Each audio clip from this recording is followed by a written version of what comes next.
All right, this is the big day, huh? Yeah. Las Vegas. In the side of your witness here, and those watching on the web. Hello, everybody. Say hi, everybody on the web. Yeah. And in the sight of God, Glenn, do you take Nicole for your lawfully wedded wife? I do. And you, Nicole, do you take Glenn for your lawfully wedded husband? I do. Very good, very good. Yeah. Good answer. Huh? I'm sure you both plan to make your relationship very successful for the rest of your lives. I mean, that's, the idea. Nobody ever gets married with the intention to fail, if you know what I mean. So that means we need a lot of help. We are very complex people. So thank God he gave us an instruction manual to go along, you see, so we wouldn't mess up too much and end up miserable. He built us. He knows how we function. Now, and in there he gave us everything we need to know from successful marriages. Lots of principles. Two of them I'm going to give you. Foundational. All the others probably come out of that. First one has to do with the nature of love. A lot of people forget it, even late in life. Second one, probably a lot of people don't really know how it works. And because of that, it's a lot of,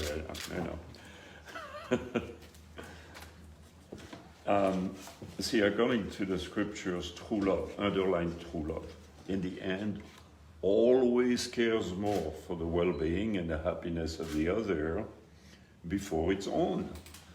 Yeah, it's not selfish, in other words, which kind of goes against our nature, if you know what I mean. That's why marriage is hard sometimes,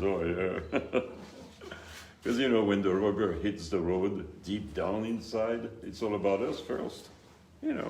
That's how we get in the world, right? Regardless of circumstances. Some people just get told. So, in order for you to love each other more and more and more over the year, which is the goal, keep in mind, God designed marriage as a school in selflessness. Oh yeah, sometimes it's even boot camp in selflessness. Yeah, so remember, you're not getting into this relationship for what you get out of it, for yourselves first, but rather what you bring into it for the benefit of the other first. See, this way you'll keep a lot more peace in the family. Yeah, you'll be too busy making each other happy to be miserable. Yeah. Now, the second principle has to do with the fact that God gave men and women the ability to appreciate being loved in different ways. Yeah, it's really important to understand that. See, the reason you're here, of course, you love each other, but over and above this, there's some really, really deep emotional and spiritual needs you can't fill by yourself. That's why you get married. Somebody has to do the job, right?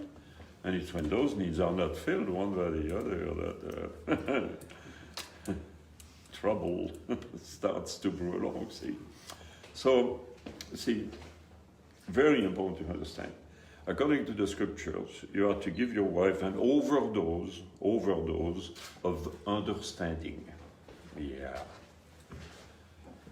Lots of listening. Did you hear that we had 8 kids? Huh? Did you hear that we had 8 kids? Oh, God always. That whole listening thing? Yeah, yeah. Oh. And you know what? It's so interesting because, see, God does a lot of work through the marriage relationship. Okay, and just so you know, he always waits for the yes I do to start his real work in our lives, so it's really important to understand. It's true, because he needs the commitment, he needs the stick-to-itiveness, we gotta make it work, because it can always turns up the temperature. Yeah, and I'll tell you why in just a few minutes.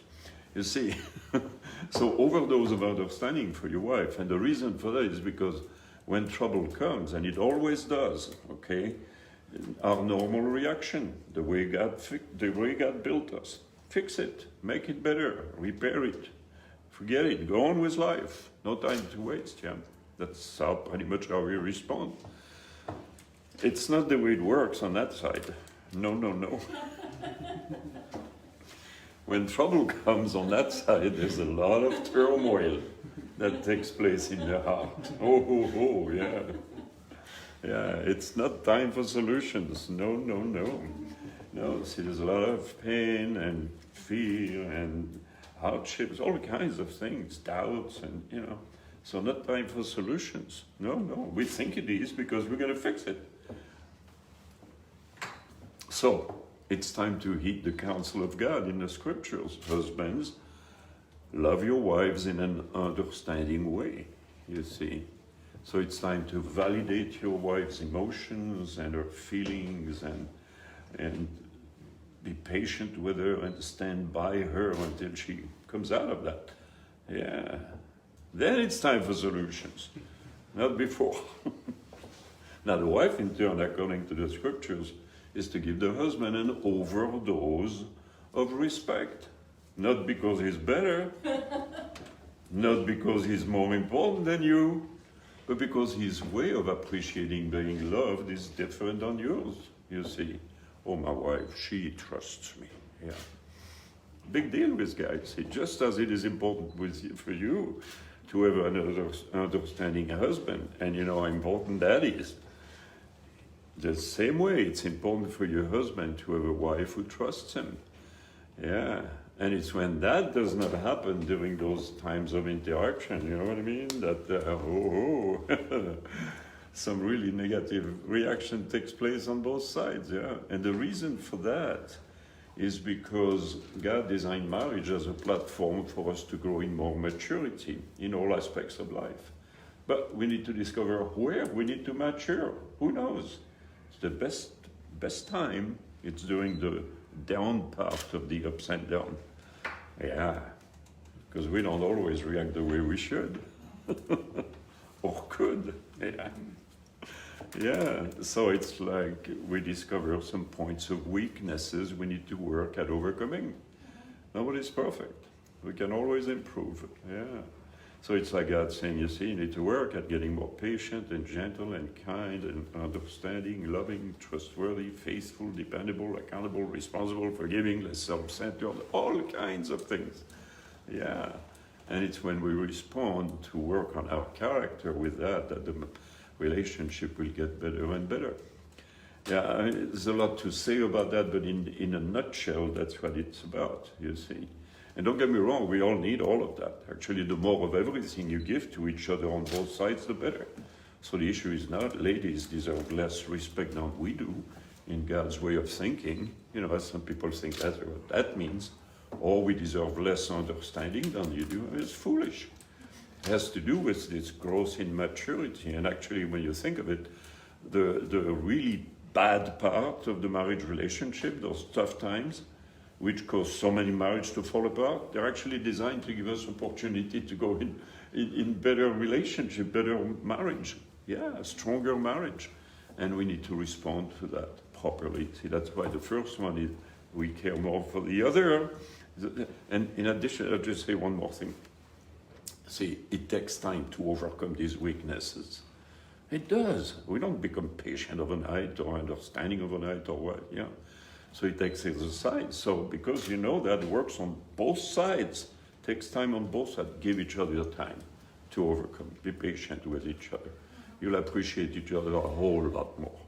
Oh, thank you, honey. I'm going to be so much more sensitive now. Thank you.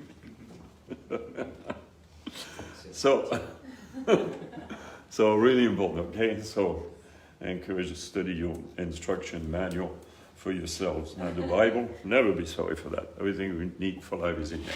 Face each other, please, and sir, place the ring upon your fiancé's finger and say, Nicole, I give you this ring. Nicole, I give you this ring. As a pledge. As a pledge. To my love and commitment. To my love and commitment. I take you to be my wife. I take you to be my wife. I promise to be your faithful husband. I promise to be a faithful husband. And I will love you and cherish you. And I will love you and cherish you. Respect you and honor you. Respect you and honor you. For richer or poorer. For richer or poorer. In sickness and in health. In sickness and health. For better or for worse. for better or worse, all the days of my life. all the days of my life. And Nicole, please place the ring upon Glen's finger. I say, Glen, I give you this ring Glen, I give you this ring as a pledge as a pledge to my love and commitment. to my love and commitment. I take you to be my husband. I take you to be my husband. I promise to be your faithful wife. I promise to be your faithful wife. And I will love you and cherish you, And I will love you and cherish you, respect you and honor you, respect you and honor you, for richer or poor, for richer or poorer, in sickness and in health, in sickness or in health, for better or for worse, for better or for worse, all the days of my life. all the days of my life.